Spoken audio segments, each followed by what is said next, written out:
thinking it's audit, client was thinking it's review or it's other way around. Okay, that is also a situation which we may decide. I mean, we need to evaluate that we have covered in our. Now, when the change will generally be not justified, I said it's all a matter of professional judgment. You have to consider all the relevant circumstances. When the information is incorrect, incomplete, or otherwise unsatisfactory. For example, when you want to carry out certain audit procedures, you are requested not to carry out that audit procedures. Okay. So then when that, and you are requested that look, you change, instead of audit you change it to a review engagement or agreed upon procedures. Now why the management is doing so? The reason could be they know that if you are allowed to continue with your audit, it might result in a qualification or a disclaimer of opinion. So in order to avoid that, they are requesting you. As I said, these are the unusual situation. Normally, we do not encounter this type of situation in our country, but since this is the requirement, so we have given a small coverage, only the theoretical coverage to this, and guidance. This guidance is available in the ISRs also. Okay. Now the situation is, what if we disagree to the change and management is also not allowing? Okay, look, you have to comply with our request. So what is the option left with us? To resign, to withdraw from the engagement, and of course it's everywhere stated in normally whenever we withdraw from our engagement, the normal procedure is we see our responsibility, who was the appointing authority, and we also report what were the circumstances we had to resign, we had to withdraw, to those charged with the governance. Part 2. Now part 1 was the pre-engagement phase. Part 2, when we come down, is the next phase of audit, that is planning. It is said that execution without planning is a daydream.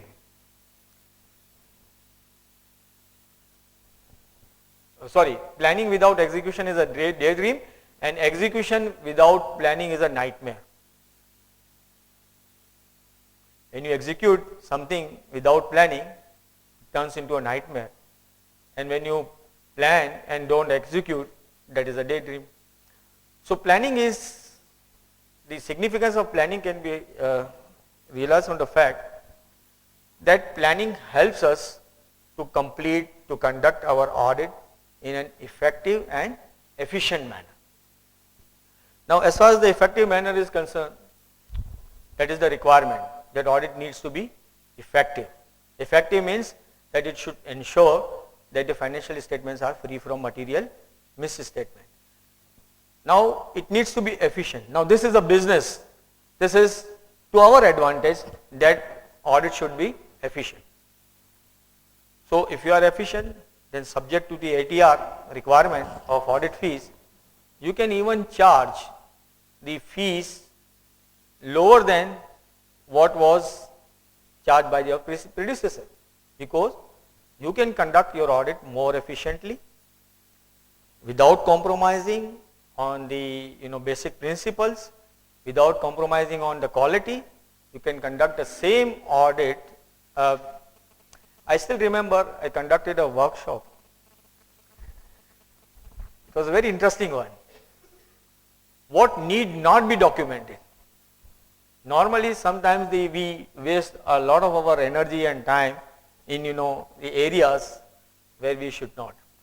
So this planning helps us, it gives us a guidance, it actually allows us to concentrate on the area which is important, and also it automatically results in effectiveness, because when you concentrate on the areas which reduces your audit risk, naturally the audit is going to be more effective. Now this part consists of chapter 3 through 13. So quite a lengthy chapter. So chapter 3 is the planning process. Now this chapter consists of developing an overall strategy, overall audit plan, which will lead to the preparation of audit program. Now as far as the audit programs are concerned, we have purposely sent it to chapter 15, the execution phase, because it's a very lengthy chapter. Okay. Now audit strategy as far as concerned, we have made an effort to distinguish between the audit strategy and audit plan. So what is an audit strategy? Any idea? What is the difference between overall audit plan and an audit strategy? Any idea? See, this is what we have done in order to make it more effective. Audit strategy actually consists of, defining the scope, determining the timing, reporting requirements, what human resources will be needed, whether there will be a need of an expert, what sorts of quality of staff we need, whether we will be needing laptops, computers, everything we make an audit strategy. And having defined our audit strategy, that will help us in developing an overall audit plan.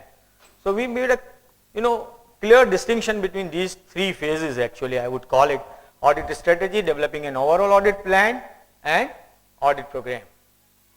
Okay. So as far as this overall audit plan is concerned, this chapter covers identifying and assessing risk. Now when we talk of assessing the risk, what is the starting phenomenon? It is a business risk, of course. Now we need to first understand the business risk. Now what are the associated business risks that we have tried to cover in this? So we understand that what is the business risk?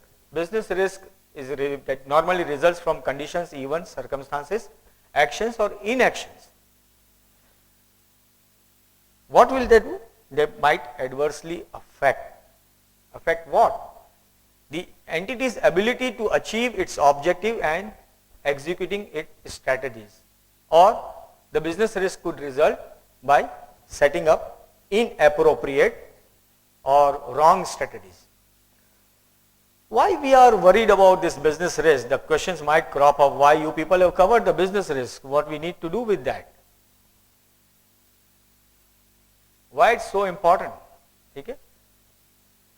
Whether the business succeeds or fails, we are not going to lose anything except our fees. Okay? But there are other things. It has some trickle down effects that we are going to see now. So we make a SWOT analysis and PEST analysis. SWOT analysis are strength, weaknesses, opportunities and the foreign conditions, social, again what type of strategy the client has made about keeping in view the social factors. तो जहाँ किस चीज़ की demand है और बना क्या रही है, okay? Wrong strategy सही सेट की है नहीं की है, okay? So these are the different analysis that have been explained in detail in the manual, quite in detail. So you can make that analysis, and it's not just theoretical. We have given formats. आपको बिल्कुल आपके help के लिए सब available है, and if you have gone through, you can make this analysis quite easily. Okay, now as I said, why we are interested in business risk? Because lots of business risks have a trickle down effect on the financial statement risk. As you know, financial statement risk are inherent risk and control risk, and which of course finally affects our detection risk of the auditor. Chapter 4 of this planning process deals with know your client, which is very important. Okay, nowadays even if you go and open an account, there was a time it was very easy. If you want to go open a bank account, you just need a reference. Nowadays, if I go today, I still remember I was quite frustrated when I was asked to bring this utility bills and everything. So this is the requirement. जैसे कि now we don't need the references.